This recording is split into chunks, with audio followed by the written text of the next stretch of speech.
I know it's kind of lopsided, but I just had this download and I wanted to share it with you because I believe that we all come here and we're this collective, individual but collective. Whatever happened in your life that just took the wind out of you, it happened already. And nobody has a right to tell you when to get over it or how to get over it. And you can stay in it for your whole life if you choose. But what I want to tell you is staying in that pain comes with a cost. The situation has already happened. You will never change that. And it's not negating it to get over it as best you can and as quick as you can so you can get on with your life. When something devastates us, it stops us dead in our tracks. And around us builds this wall and our feet get cemented in. And it's harder to get rid of cement than sand. So it starts out with just sand because it's just there. It's soft. And some people walk right out of situations that some people just stay in forever. And it's okay, but you gotta understand this. You pay the price when you stay in a situation for however long it takes you to do it. So, don't let anybody rush you to heal. But if you stay in something, are you really healing or are you sinking in it and letting it fester and soar?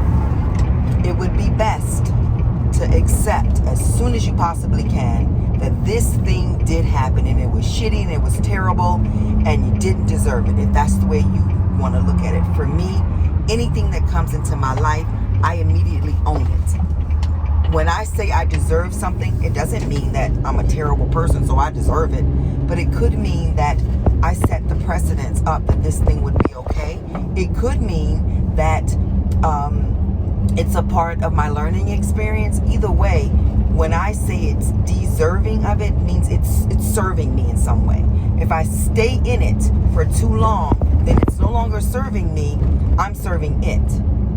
And I can't tell you how to get out of something. I can't tell you how long to stay in it, but I can tell you, you are paying a price that isn't as glorious as you think by holding on to it. It's that ultimate saying that you staying in unforgiveness is like you drinking the poison and expecting the other person to die. It's never going to happen. It's never happened ever, ever, ever. I hear people say things like such and such did da-da-da and they've gotten away with it. You don't know what's going on in their life. You don't know what the universe is doing, but you're looking at the surface and thinking, well, they got away with it because they didn't combust in front of me.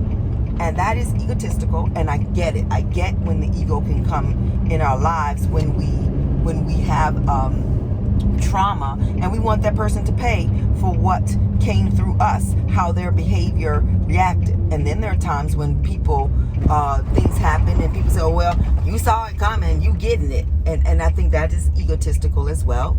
But what the download that came to me was honestly. Nobody can tell you how to heal. Nobody can tell you how long it's going to take you to heal.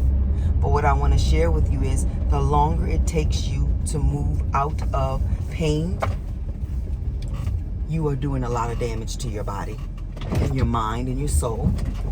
And I know you've heard this before, but sometimes it takes when it's time.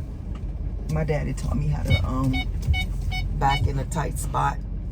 I'm a crap pot at this shit in this big old truck. So just wanted to say that to you. I am heading into substitute teach, but that download came to me and I really hope that it helps you. You let it go, move on, be the best version of yourself with that thing because it's possible. Bye.